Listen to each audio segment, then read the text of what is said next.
Olá! Nessa segunda semana nós falaremos de um tema central de cálculo, que é o tema de limites. A definição de limites é fundamental para os demais conceitos utilizados no cálculo, e por isso é importante a gente passar minuciosamente sobre esses detalhes. Então vamos lá. Antes de qualquer coisa, nós vamos começar analisando três gráficos diferentes de funções e tentar ter uma ideia intuitiva de, como o limite deveria se comportar em cada um desses casos. Primeiro, vamos olhar para essa função. Ela é uma função que está definida, nesse intervalo, definida no ponto A e no intervalo em volta do ponto A, de distância delta por cada um dos lados. Veja que, de fato, ela não está definida em A. No entanto, quanto mais próximo a gente chegar do ponto A, mais próximo a gente consegue manter o f de x próximo desse valor L, que é o valor que a gente tem aqui.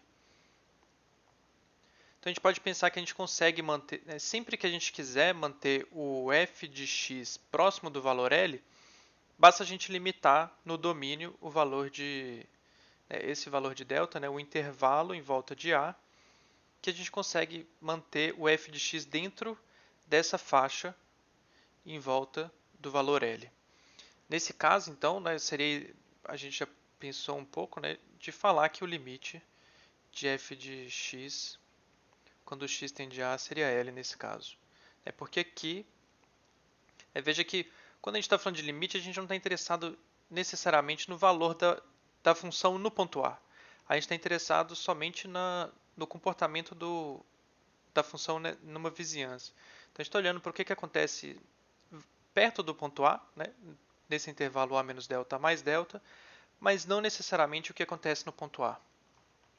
Daí, se a gente for para o exemplo abaixo, o exemplo 2, aqui a gente tem a f. No primeiro exemplo, a f nem está definida no ponto A. No segundo exemplo, a f está definida no ponto A, mas de forma que tem um salto aqui. A função vem aqui e no A ela tem um salto, o f de A está aqui em cima e depois ela volta. Aqui, intuitivamente, como a gente está, o comportamento da função, ele não depende do valor da f nesse ponto. O fato dele estar aqui separado do resto, para o limite não importa tanto, porque veja que é o mesmo, a função é a mesma, a gente consegue limitar o intervalo em volta do valor L e manter o valor de f de x dentro dessa faixa, sempre que a gente quiser, sempre pegando cada intervalos aqui em volta do ponto A. A gente consegue fazer isso aqui nesse caso. Se esse intervalo fosse menor, a gente poderia pegar um intervalo um pouco menor aqui em volta do A e ainda assim a gente conseguiria manter dentro da faixa menor que a gente tem. E aí da mesma maneira, a gente vai, então é intuitivo a gente pensar que o limite, nesse caso também seja L, apesar do valor de f de A estar fora da faixa que a gente está querendo analisar. No terceiro caso, a função é contínua. Aqui a função, o f de A coincide com L, ela é contínua. E aí aqui, aqui seria mais claro, a gente imaginar que o limite da função seria, aqui nesse terceiro caso, seria também o valor de f de A. Aqui eu vou colocar entre aspas, porque a gente está falando só do terceiro caso.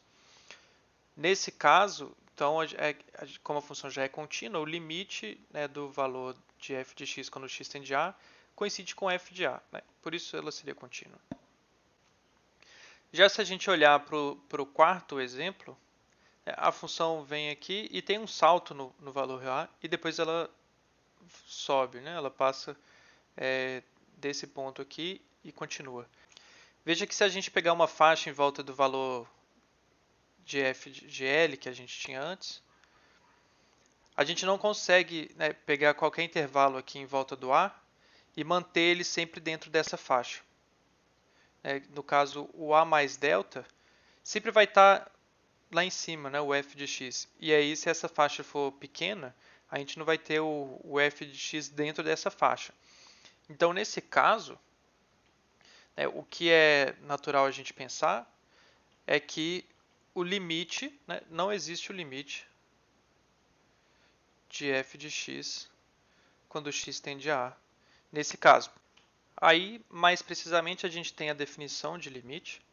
Então, se f é uma função que está definida no intervalo aberto contendo o ponto A, exceto possivelmente o próprio ponto A, isso porque, né, como a gente comentou, não importa se a função está definida em A, não importa se o f de A... o que acontece no ponto A não é importante. É importante só numa vizinhança do ponto A, que aqui a gente está falando desse intervalo aberto. A gente vai falar então que o limite de f de x, quando x tende a A, é um certo valor L, é um número real, e a gente escreve dessa maneira, né? O limite de x tendendo a A de f de x é igual a L. Aí aqui um pouco semelhante, né, com a definição de continuidade que a gente comentou. Se para todo epsilon existe um delta, tal que x menos a, o módulo de x menos a é maior do que zero e menor do que delta, né, se a gente pegar um x que a distância desse x para o a é sempre menor do que delta, mas é maior do que zero, a gente consegue garantir que o f de x menos L é menor do que epsilon. Ou seja, que a distância de f de x até L é menor do que epsilon. Essa é a definição formal. Vamos ver graficamente o que essa definição significa. Primeiro, o que a gente faz na definição é escolher um epsilon. Então, dado o epsilon maior que zero, aí a gente diz que existe um delta maior que zero. Esse delta, novamente, né, ele depende tanto do epsilon quanto do ponto A. Existe um delta maior que zero, tal que vale, né, se 0 é menor que x menos a, que é menor que delta, isto implica que f de x menos L é menor do que epsilon. Aqui eu tenho o epsilon dado, ou seja, a minha faixa em volta do ponto L é uma faixa que é dada. Eu tenho essa faixa, né, no plano, e aí eu tenho que exibir esse delta, ou seja, eu tenho que exibir um intervalo em volta do meu ponto A, né, de distância delta, aqui seria esse intervalo, de modo que sempre que eu aplicar o f de x em volta dentro dos pontos desse intervalo, eu sempre caio nessa faixa em volta do ponto L. Então, nesse caso, né, se a gente estiver nessa situação, veja que a gente, para qualquer x que a gente pegar aqui dentro do intervalo, eu vou ter que o f desse x está aqui, ou seja, o f desse x ele está dentro da faixa que eu tinha delimitado antes. Isso acontece para qualquer x. Né? E aí, se eu consigo fazer isso para qualquer faixa, ou seja, para qualquer faixa em volta do L, eu consigo encontrar um intervalo em volta de A, tal que se eu limitar limitar a minha função a esse intervalo, os valores da imagem caem dentro dessa faixa, aí sim eu falo que o limite de f de x, quando x tende a A, é o valor L. E aí tem algumas coisas interessantes que a gente pode demarcar da definição de limite. A saber, primeiro a gente escreve na definição, um pouco diferentemente do que a gente fazia na definição de continuidade, aqui a gente tem 0 é menor do que módulo de x menos a, que é menor que delta. Isso daqui, veja que isso daqui só exclui o ponto A. Né? Isso significa que o x ele está no intervalo a menos delta, a mais delta, mas também implica que o x é diferente do a. É porque o zero, se módulo de x menos a é igual a zero, o único ponto que satisfaz isso é o ponto A. Então, essa condição com o maior, o que ela está fazendo para a gente é garantir que o x é diferente do ponto A. E essa diferença, né, é o que a gente tinha comentado antes, que fala que então o valor de f de A não importa.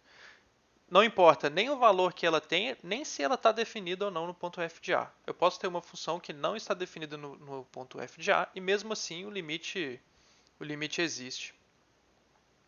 E também o contrário, né? Eu posso ter uma definição, uma função que está definida no ponto f de a, mas o limite não vai existir. Assim como a gente tinha falado na parte de continuidade, de fato acontece. Uma função f é contínua no ponto x, se somente se o limite de f de x, quando x tende a coincide com o valor f de a. Isso implica que o limite existe, e ele existe e vale o valor de f de a. O terceiro ponto aqui é importante, que diz basicamente que quando a gente tem uma função e a gente está olhando para o limite dela, a gente só está interessado nos valores próximos de a e não necessariamente no ponto, né, no valor de a. Então, se existe uma função, se a f coincide com uma certa função g, no intervalo que contém o ponto a, mas às vezes no ponto a não necessariamente, então o limite de f de x quando x tende a a, ele existe se somente se existe o limite de g de x quando x tende a a, e esses dois limites coincidem. Aqui, essa propriedade pode passar batida, mas ela é o que a gente usa para resolver exercício, quando a gente fica fatorando, e aí a gente vai ver mais detalhes, né, como que ela é aplicada. Eu não quero deixar esse vídeo tão longo, então eu vou terminar ele por aqui. No vídeo seguinte a gente faz alguns exemplos pela definição, calculando limites de algumas funções. Espero que tenha ficado claro e a gente se vê na próxima videoaula.